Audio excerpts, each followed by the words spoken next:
Hey everybody, it's Michelangelo Badio here. I wanted to say, thank you again for the big response for last week's live stream. I love doing these, and I'm getting ready to go on tour pretty soon, so I'm going to be leaving in a couple days. Let's do a couple shout outs. I see Denny. Hey Denny, how are you? I see Roxana. Hi, Cynthia. Hi, thank you. Who else? Let's see. Is Alexis here? Yes, I see her. Nick. Who else? Yes, there's Jenny. Hi, Jenny. How are you? It's good to see you. Grant. Masako. How are you? I hope I said that correctly. Laura. Yep. And let's see who else. There's a lot of people online, but it's great. Stefan. Welcome to Ireland. Yes, I've been to 60 countries. And I've only been to Ireland once.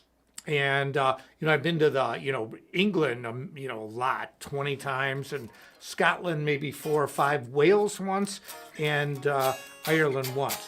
But anyway, oh, that's nice. Say hi. Hi, Michelle. That's Denny. Thanks. And so, Roxana, hello. Thank you. Welcome. And somebody asked if I'd ever been to Portugal. Yes, several times. The countries I've been to the most are Italy, Germany, England, Mexico, and believe it or not, China.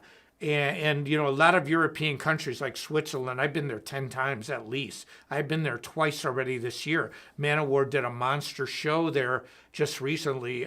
We sold it out. I'm going to kind of brag, but we outdrew Megadeth. And they headlined one night, we headlined the other. It was just a sea of people. It was amazing. Now, these are sponsored by Sawtooth. And hey, Greg, how are you? Let's see. I'm going to just kind of fill you in on something. We're going to be playing our first show in Bolivia, Manowar. So I'm leaving really soon, in less than 2 days. So I had to start taking this altitude pill because it's going to be the elevation is 11,000 feet, which, let me think about that in meters. It's got to be, okay, let's see, it's got to be probably 2,000 to 3,000 meters. It's almost 2 miles straight up. So anyway, I took that pill, so I don't want to play like over. Hey, John, how are you?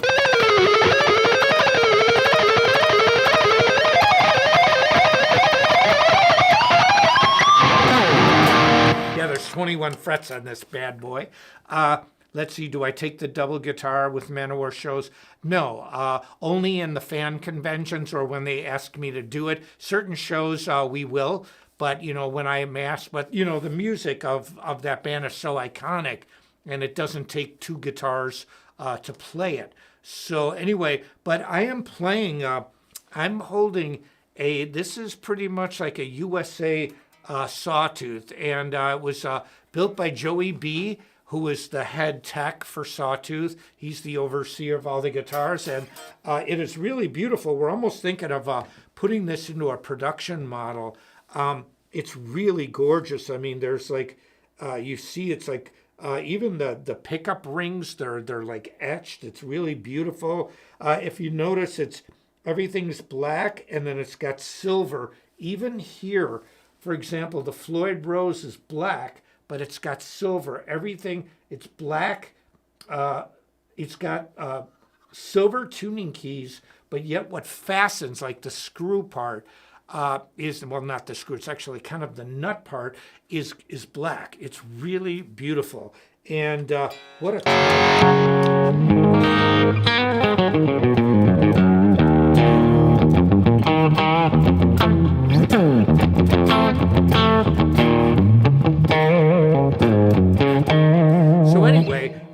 But I wanted to do this today. I figured, since I've got to start taking this medication, I'm a little foggy, I'm going to say it right out, but I had to do it. There's just no way around when you're on stage for 2 hours playing in an elevation that's basically twice as high as living in Denver. It's super high. So anyway, I wanted to say that if you have questions, I'll answer them. And I wanted to talk briefly about Sawtooth did a collector series. They did 2 different ETs, 10 guitars apiece. 15 are already sold, and there's an online. It's not only just buying the guitar, but you get your own webpage, or they're these collector's editions. There are 5 left in the collector series. Now, I can tell you this. Now that COVID is over, a lot of people had COVID money, and everybody had time off, so guitar sales went through the roof. And a lot of companies were unprepared for this because shipping went up 10 times. If you bought a guitar outside the United States, or you want a guitar shipped, it was 10 times more to ship it during COVID than pre-COVID, and now it's even cheaper. And there's a reason for this. Guitar sales were some of the biggest they've ever seen, and statistically since the 1960s, when electric guitar went through the roof with the Beatles, the Rolling Stones, all those classic bands. They were record years during COVID for sales. Well, the pendulum swings. Well, now it's a little slower. The economy's changed. People are back to work. People are traveling. I've seen this. The airports are more crowded than I've ever seen it in my life, and they're kind of understaffed. There are people who probably still don't want to work because they're getting paid to sit at home. And so, but it's the nature of the world. And the reason I'm saying this, there's no better time to buy a guitar than right now, because the pendulum's going to swing just like it always does. It goes one way, then it goes another. It doesn't stay the same. We have only 5 of these left. That's it. It is a perfect time to get a guitar. And I can say this, that Sawtooth makes just amazing guitars. Denny asked a question because I want to do a Q&A today. I played a lot last week. I talked mostly about technique, and I like to switch it off. Some of these programs have a lot of guitar. Today I'm going to talk a little more just because, I don't want to be messing around with all this meds, but I didn't want to cancel either. Okay, here's the question. From Denny, what size speakers are in these cabs?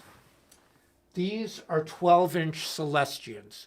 Okay, right here, that is actually one of my signature series Sawtooth amps. It's all tube. It's all big, thick, really solid stuff. And it has a Celestian in it. But they're 12-inch speakers. Now, obviously, that's not a 12-inch, but that's not either. I think that might be. I don't know. But I'm not using that one today. That's for the double guitar. I use this all the time. And we have it mic'd up. My studio is set for guitar, so everything's always mic'd up, always just minor adjustments. Just notice speakers are Sawtooth. They are not Sawtooth speakers. They are Celestian speakers. They are Sawtooth amps, let's see, whatever happened to the multi-amp digital amp? That's a good question. I don't normally like to talk about other brands, and I think people should be more sensitive to that. But when I'm promoting Sawtooth, but that company stopped selling that. They went to a very small, more like a solid state amp, and I just didn't like the sound. I had to leave. I couldn't stand the sound of their amps. They changed everything. Let's see. Will I be writing the one for double guitars looks good. Yeah, they make great amps. Sawtooth makes great everything. There was a tube shortage, so we were sold out of these, and these are not cheap. These are high-end boutique amps, and we have been sold out. We're waiting for a new set of, more tubes to come in. Let's see. Show us your vintage pedal collection. Yeah, I have a lot of pedals, but the irony of it is I don't use many pedals. I never have. In my sound, I use an overdrive.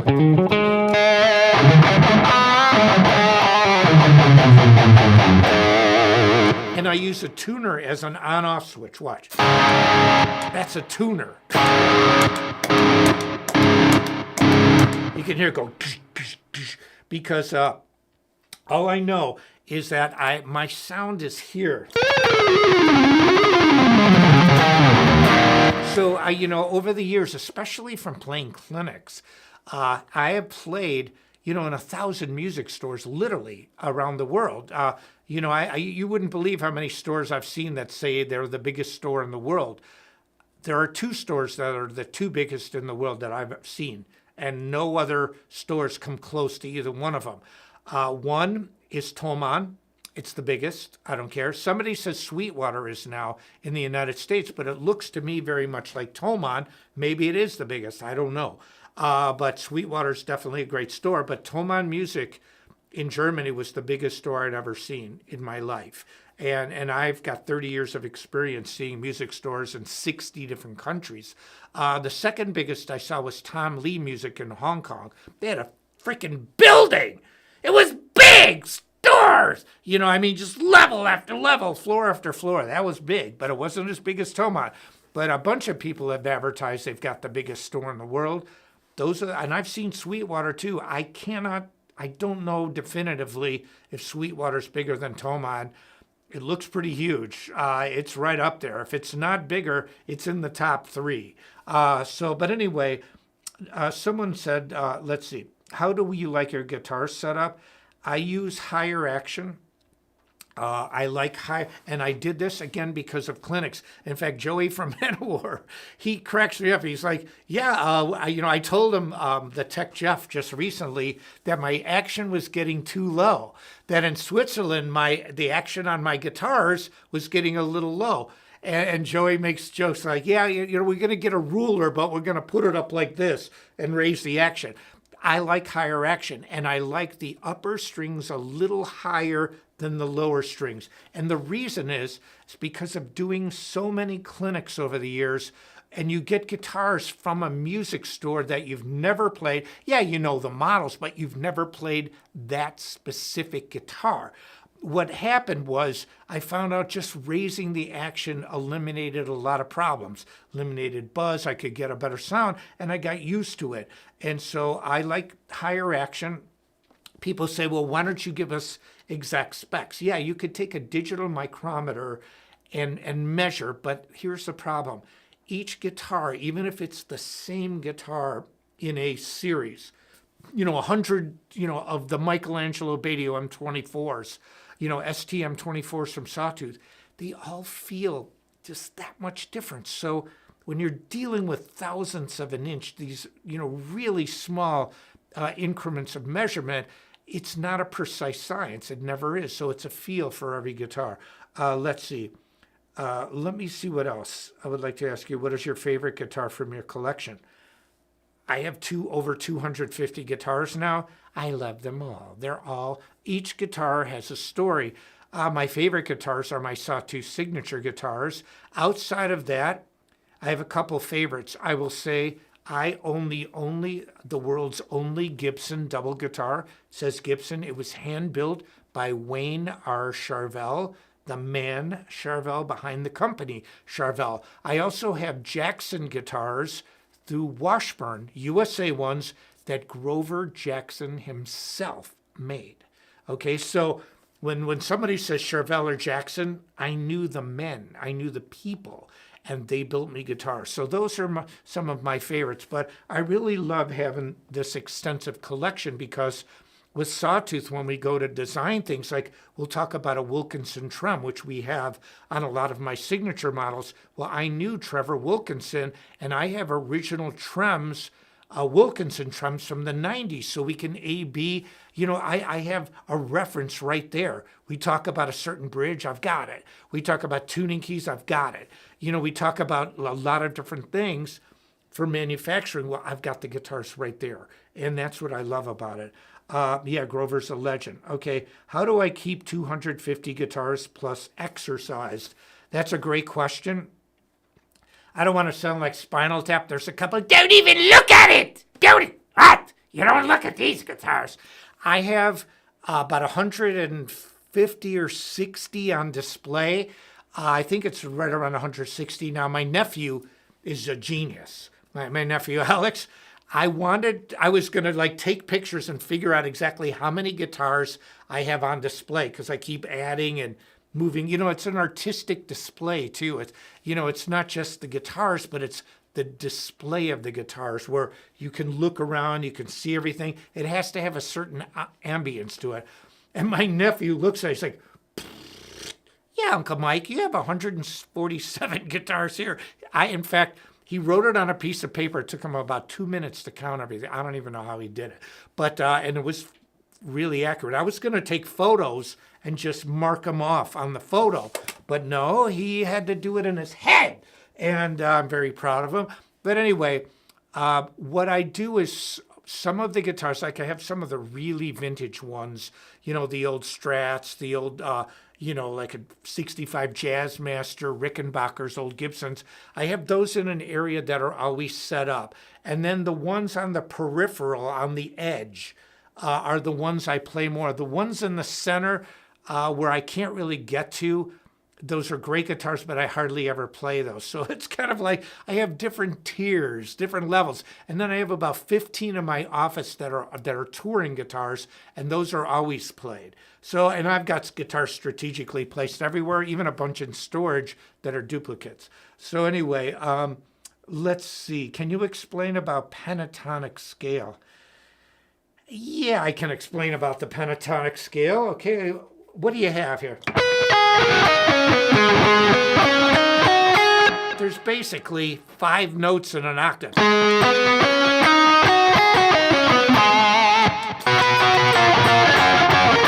that's not pentatonic. But what the pentatonic scale is, it's more of a modern sound. I mean, you never heard Johann Sebastian Bach go.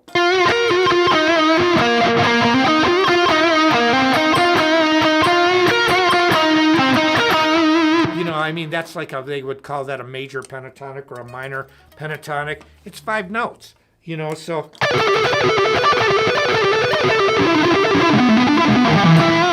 It's really like the blues scale, but it's not the blues scale because the blues scale adds the flatted fifth. So instead of a pentatonic, the blues scale goes.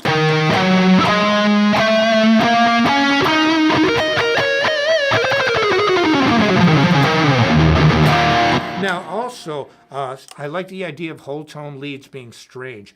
Whole tones are really cool. Whole tone scales, diminished scales are interesting because they both only have one chord. When I did my first solo with Shrapnel Records, I ended the solo using a whole tone scale, and I did this thing in middle.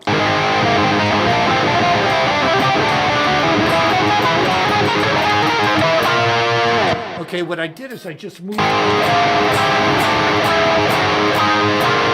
I moved everything up a whole step. A whole tone scale is exactly that. It's all whole tones. And so what do you get when you have a scale like that? When you use chords, you have a root, a third, and a fifth, okay? A triad. Well, the triad becomes all whole steps. It becomes an augmented chord. So for example,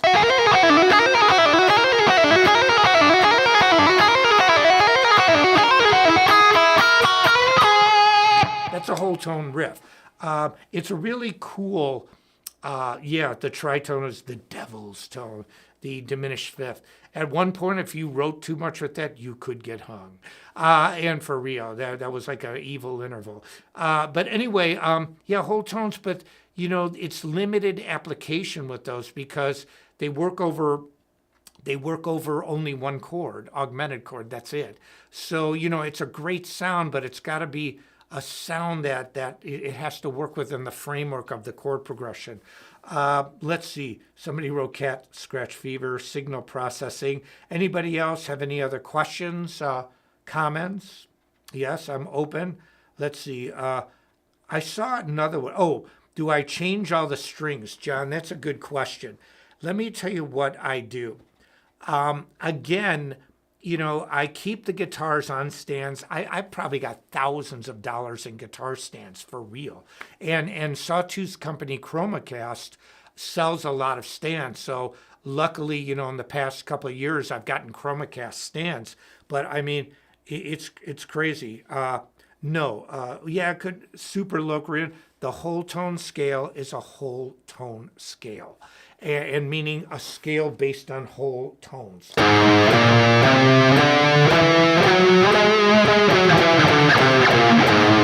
what I found out too, when will I be back at Sawtooth? Later this year. Somebody asked when I'll be back there. We're probably going to do a show at the Viper Room. You know, we were calling it the MAB Band for a while, but it's really just Michelangelo Badio. The drummer, the band Joe Fuco is one of the main owners of Sawtooth. He's just a brilliant guy and it's like a family member to me. And the other main owner, Kevin, same way. You know, Kevin's a great singer. He did guest spots in the very early days of the band. He's a great vocalist, great actor, great videographer, editor, great photographer. He's just, you know, between the two people that are the main owners of the companies, they're just incredible. But we're going to be I've been posting a few little video clips we're doing an acoustic version of the Nitro song Freight Train. So, you know.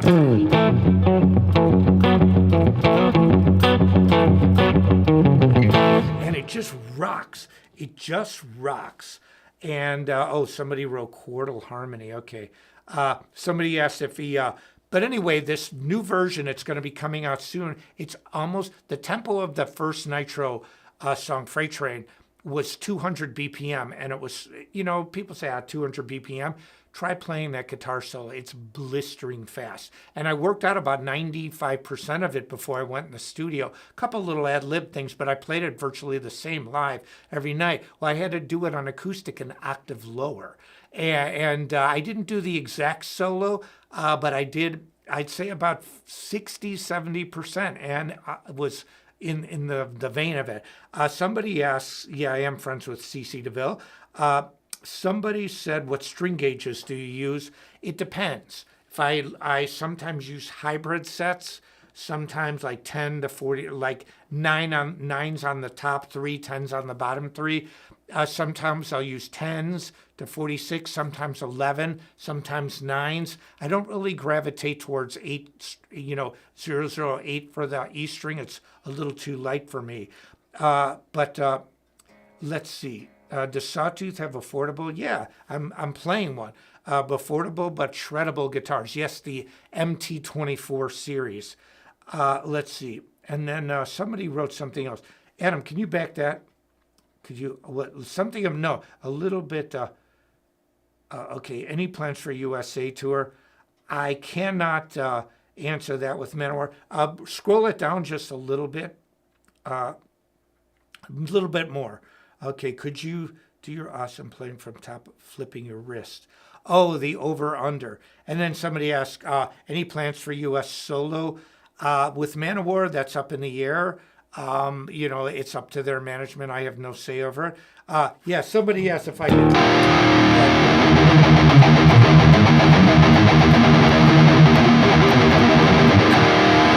I call it the over-under technique.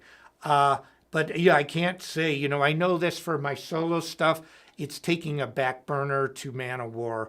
I played solo for 30 years, so now we are in the days of Manowar, Denny, so I don't really know. Let's see. The haunted house. That's what I was talking to about when I did. And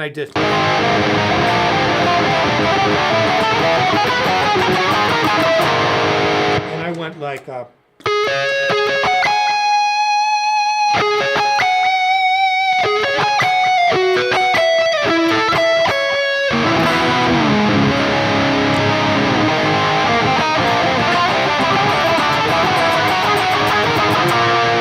and then that's how I started. And then what I did at the end was do the.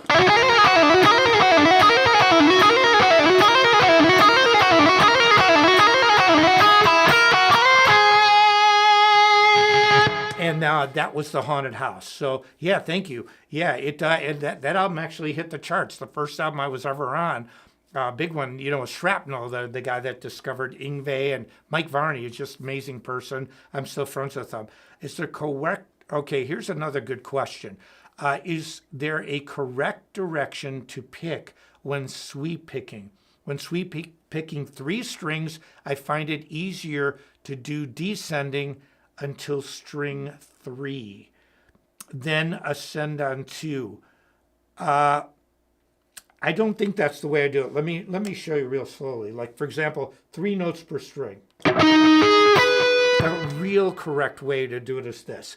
You would start, say, a 3 notes per string arp. That's down. And then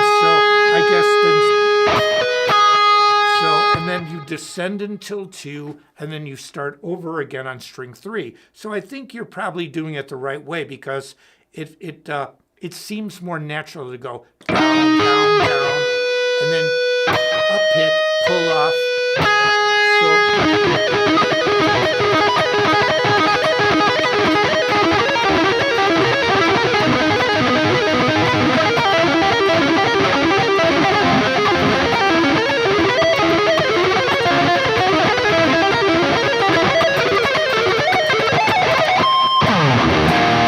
So that's how I do. And then somebody asked what my top speed is. John, I do not know. I have not reached it yet. But I can tell you, I can play pretty freaking fast.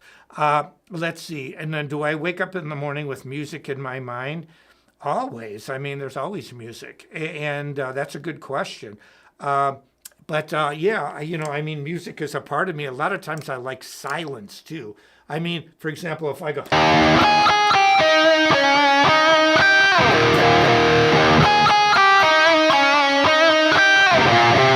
I get these riffs in my head, or...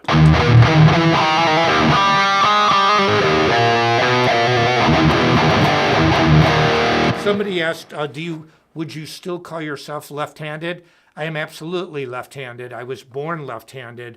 I just happen to be... Left-handed people have to be ambidextrous. We live in a right-handed world, and I've said this before. A scissors is right-handed. Yes! And it doesn't feel good when you hold it!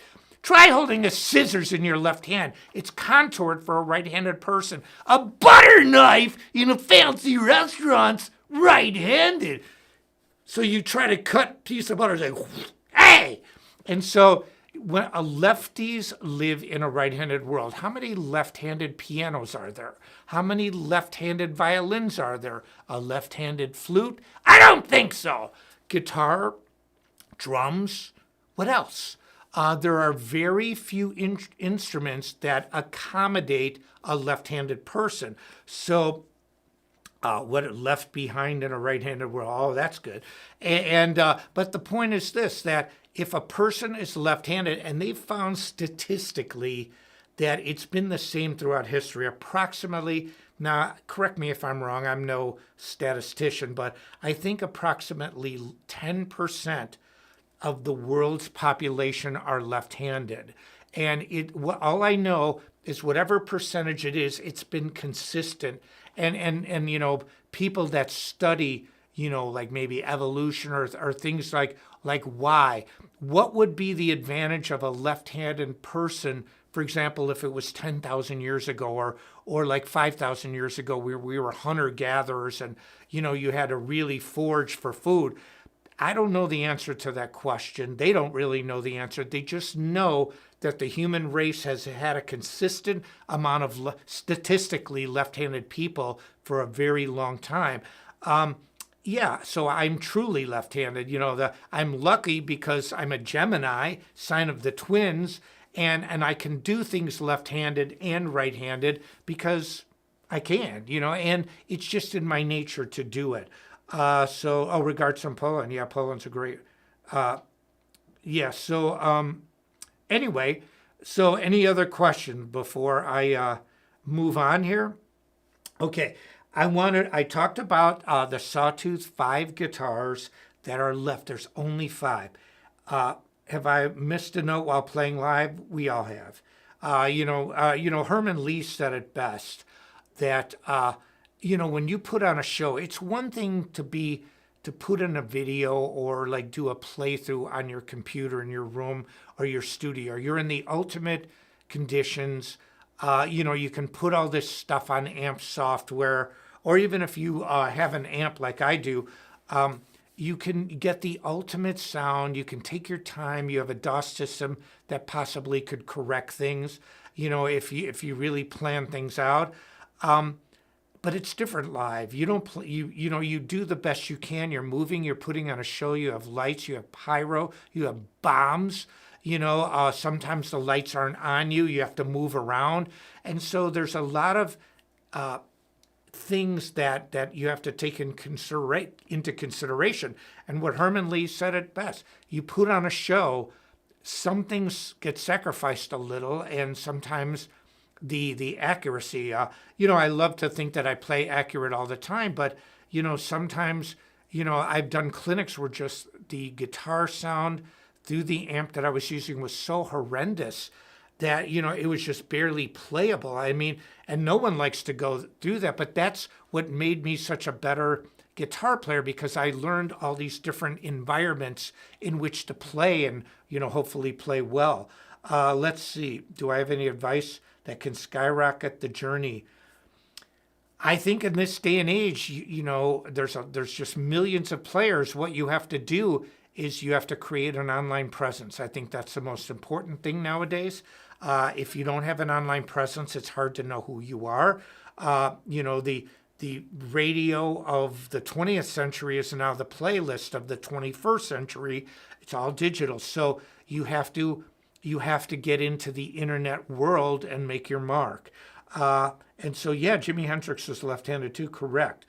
Can I play my guitar in total darkness? Yeah. In fact, I went on Herman Lee's show and we put bags over our head and had to play in key. Yeah, I can just feel it. I think, at this day and age, or at this stage in my life, if I couldn't do that, I wouldn't be playing. Now, I do like normal fret markers. I don't like to see Tree of Lives and all this ornate fretwork on a guitar, because I consider like these, I know they're fundamentals. It's just more than a marker. It's actually a harmonic, and there's a mathematical reason for these. But I like to consider it a roadmap. So, if I'm jamming along, just...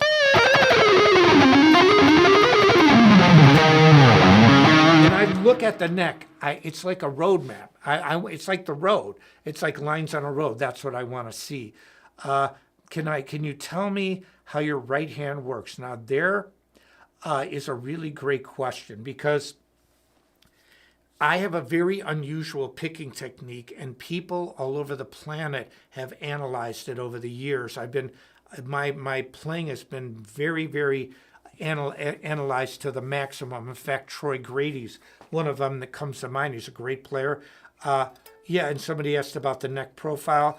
It's a part C and part D, and it's thin, but it's not thick. But you need wood on the neck to get a tone. Picture Slash playing a super skinny speed neck. Do you think he could really get that sound out of it? Play Sweet Child of Mine with a super skinny speed neck and see how that sounds in comparison to a neck that's just a little bit thicker. These are thin, but they're C and D, kind of like a little bit of both. Now, I got sidetracked here. The question I was going to answer, what was that, Adam? Do you remember I was talking about it? Back it up. Sorry, I got sidetracked. Okay, play in total darkness, inspiration. Right hand works. Okay, I see it. People have analyzed this to the nth degree, how I play, just like a lot of other, famous guitarists. But let me tell you what I do that I lucked out. First of all, I'm left-handed, so this was my weak hand. I worked for 2 years. Once I realized alternate picking, I didn't even really know what it was called. I taught myself.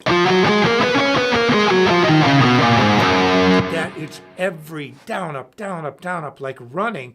And then I realized when you have 3 notes per string riffs. Now, I do a lot of 4 notes. I love 4 notes.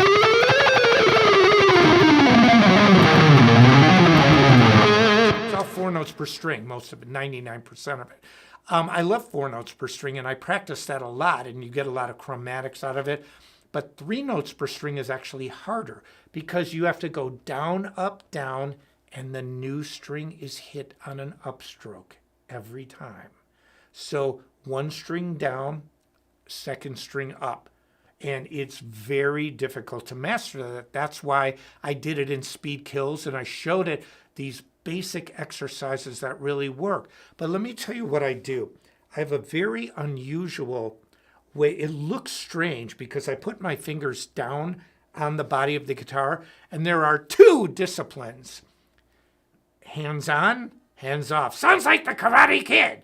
And so what I mean is you either have your hands on the guitar in some form, maybe it's one finger, maybe it's two, maybe it's three like me, but you're actually touching the surface of the guitar. And the other is the John McLaughlin gypsy jazz style. A lot of guitar players play like this, where it's a free floating mechanism. And so Joe Bonamassa uses both. Somebody got into an argument with me, and I'm like, hey man, you can argue all you want with me, but I made the science of this.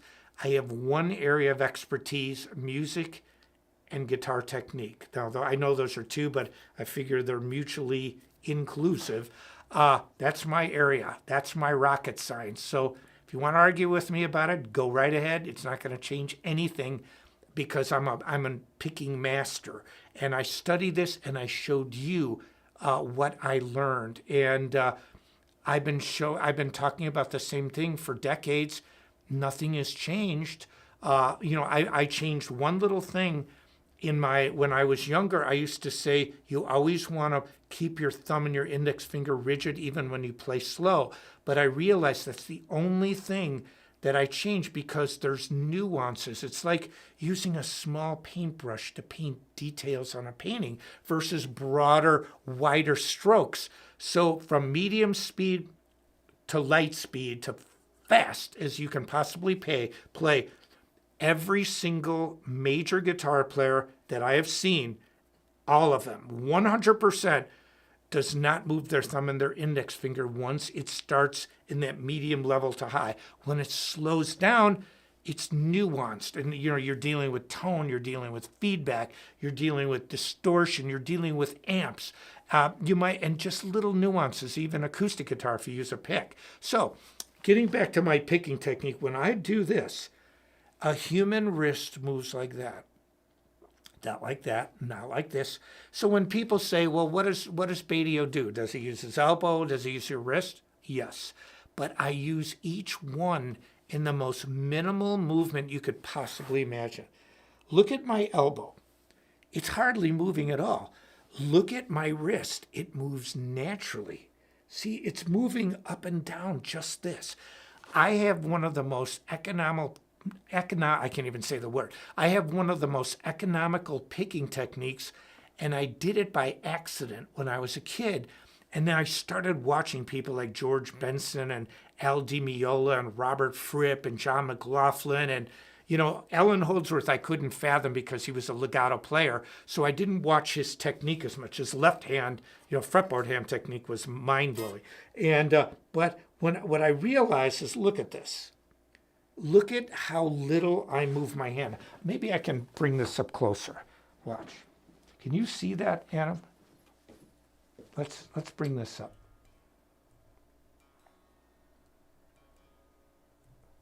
See when I'm playing really fast, like this. Watch. You can't see it.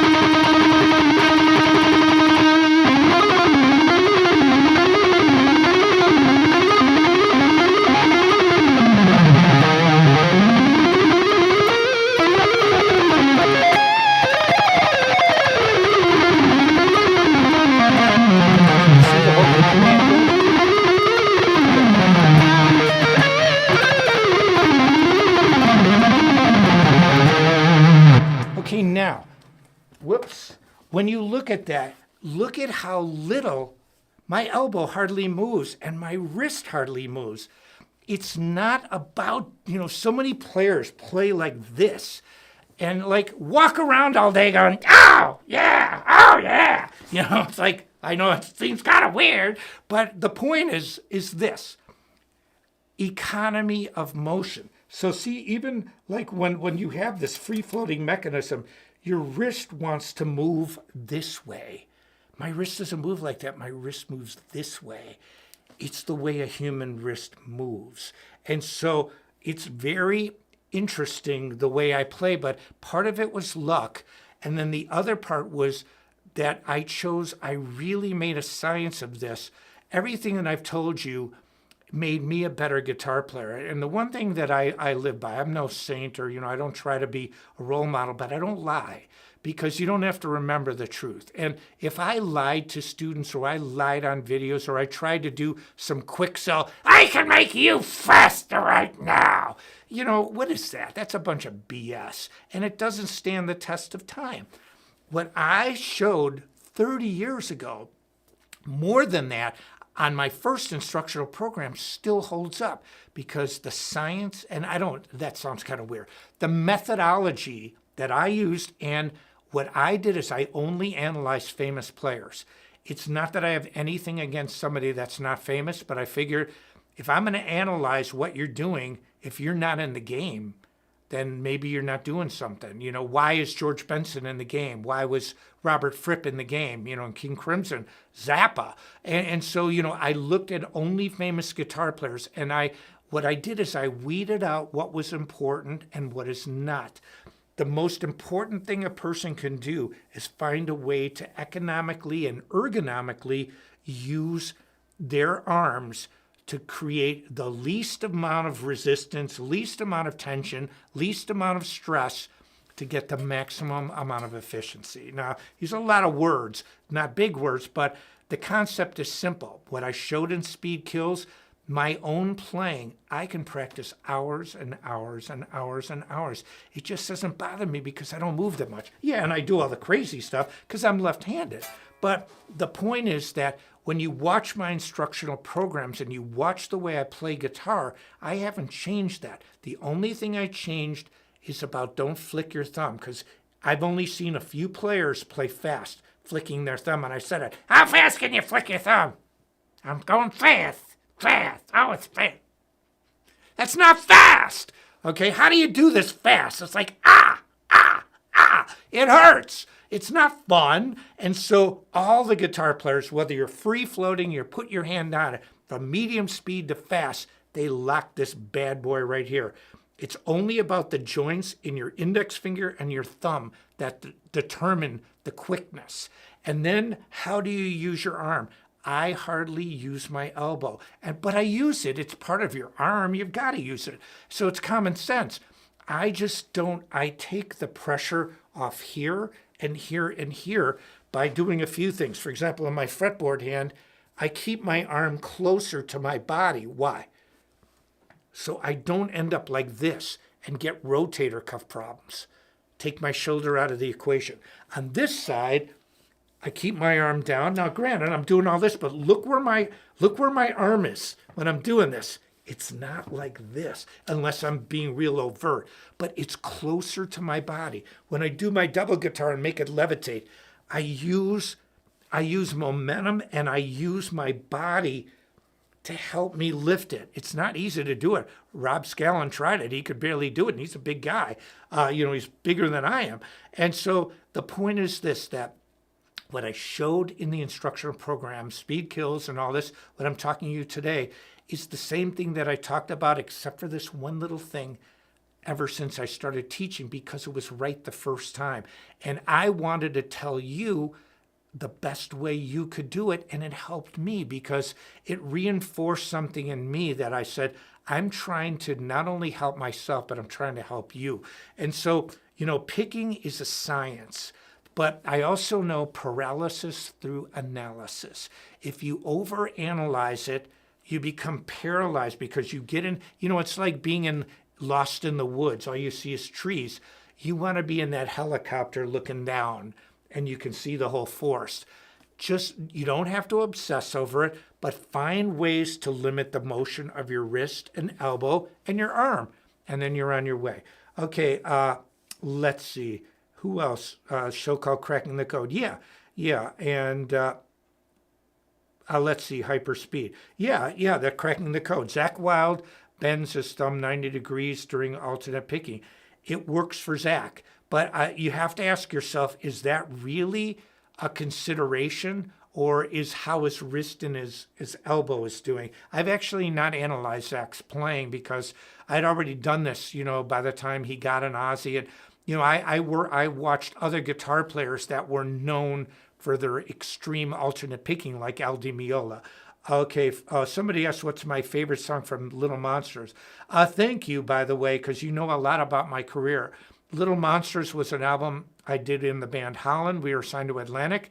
It wasn't called Badio, and I think my favorite song on there is the one that everybody likes, Gotta Run. I think it's just a great song. We're doing a new version of it in the Michelangelo band. Hey, Brett, how are you? Yeah, and sink it to both hands is a technique. Sink it to both hands is not a technique. The techniques would be, and I don't mean to criticize you on this, Big Al. What you have to do is you have to sink both hands in order to play. Okay, that's like saying all four wheels of a car, need to be rolling to make the car work. Well, yeah, but the techniques are the alternate picking, the legato. To sink both hands is to master that technique. Anyway, but I just want to say this. Hey, JD, how are you? You've had some great questions. Manowar will be on tour in a few days. I really love playing with that band.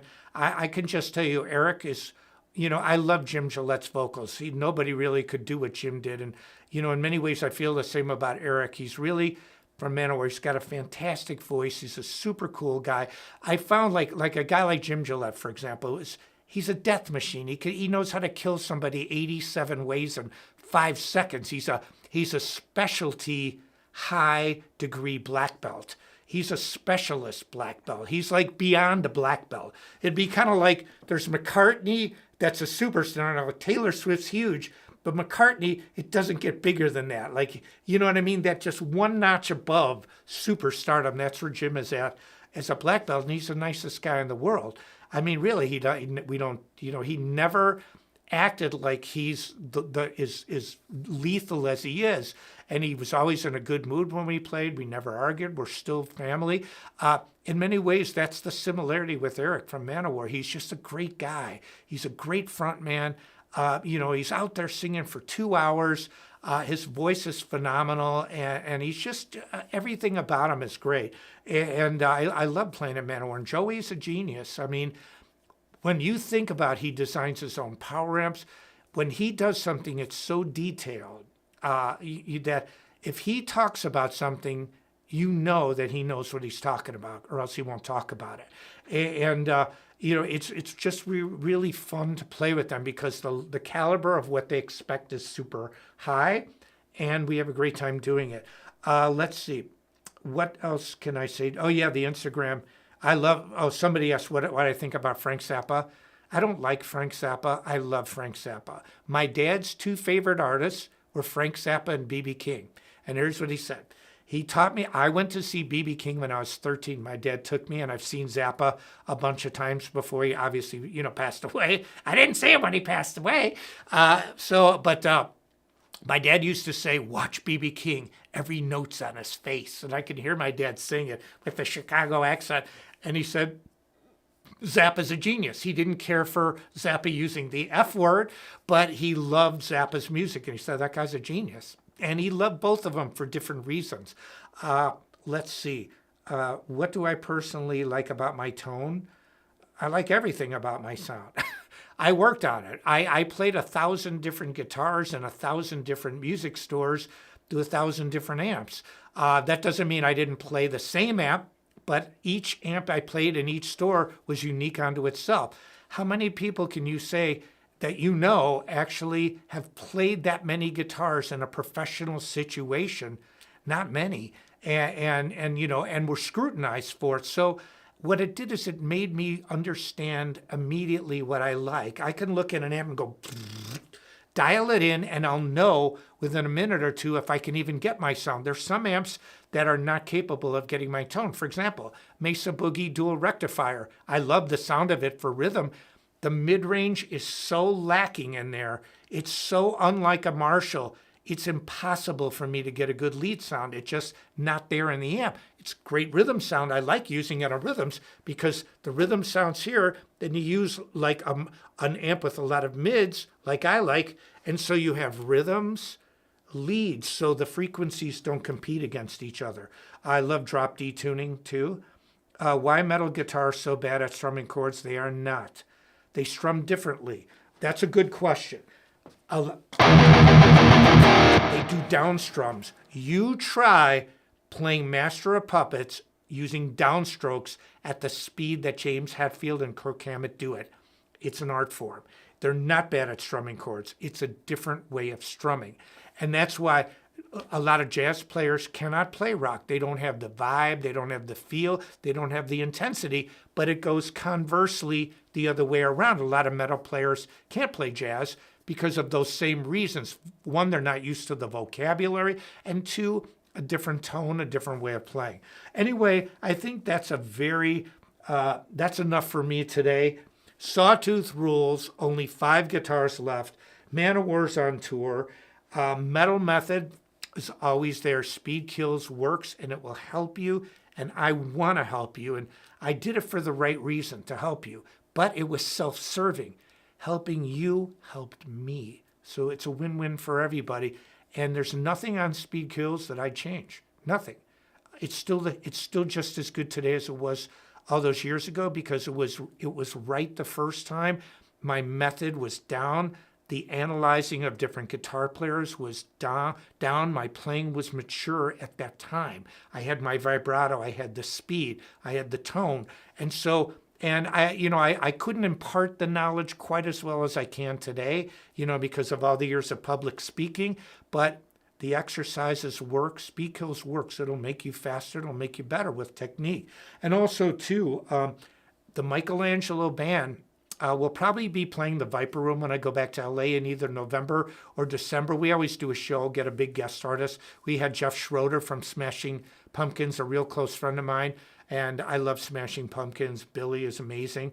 We were at his club, me and my former student, now attorney, Glenn, Madame Zuzu's in Highland Park. We were watching an incredible jazz guitar player from Italy, a 3-piece band. So they had gypsy jazz style rhythms. They had a bass player that would just blow your mind.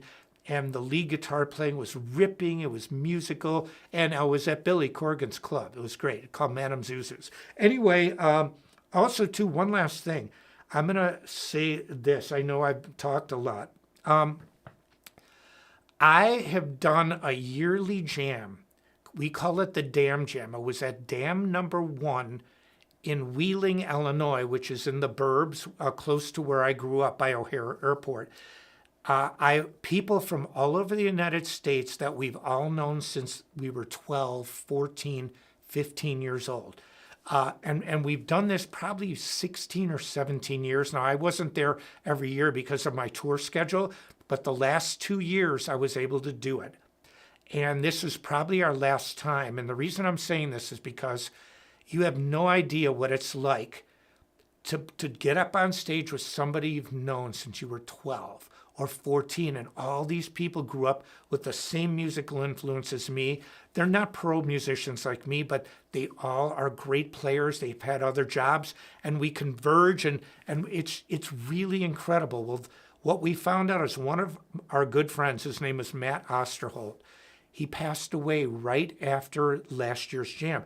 And it was like heartbreaking because here, I remember as plain as day, I'm talking to him. We're just shooting the, just yakking back and forth. I find out like a month and a half later, he's gone. But here's what he left. He made a journal of when he was a roadie and a guitar tech for my band at the time called Episode, which our bass player is gone. He passed away. Our lighting guy, we had a totally contained band from 18 to 21. Our singer, Mark Baker, was still fantastic. He kind of did the books. We talked about, but Matt documented the time when we opened up for Kiss. And it's documented in a book. I actually did a big interview with a writer. They documented every Kiss show, and I opened up for Kiss in this band called Episode when I was 18. And Matt documented it in his journal. He's got like 30 pages of me and this band talking about, and it's so cool because I just, he'll be talking about like one high school we were booked at. We walked in, they wouldn't let us play because they thought we looked like drugged out hippies. And then my dad's on the phone, and I didn't remember all this stuff. And then he's like, yeah. And then the band got screwed over. And then we went to Burger King. And it just puts you right back. So what I'm going to do is on a future live stream, I'm going to just take my portion. I want to read you, especially the part from Kiss. It's incredible. He documents these things so detailed in his journal. It's like I relived when I was 18 years old. Anyway, I just want to say this. Thank you so much for watching every week. Sometimes I play. I'm going to be on tour. I'll start the live streams, the live streams back when I get off the road. But you're going to see a lot of playing from me again, and got a lot of cool projects coming up, a lot of good music coming out, and just, I'm always busy. But anyway, I want to thank each and every one of you. Sawtooth Guitars rule. Only 5 left. Metal Method rules. And I think I've gone over everything. Wait till you hear the acoustic version of Freight Train. Smoking.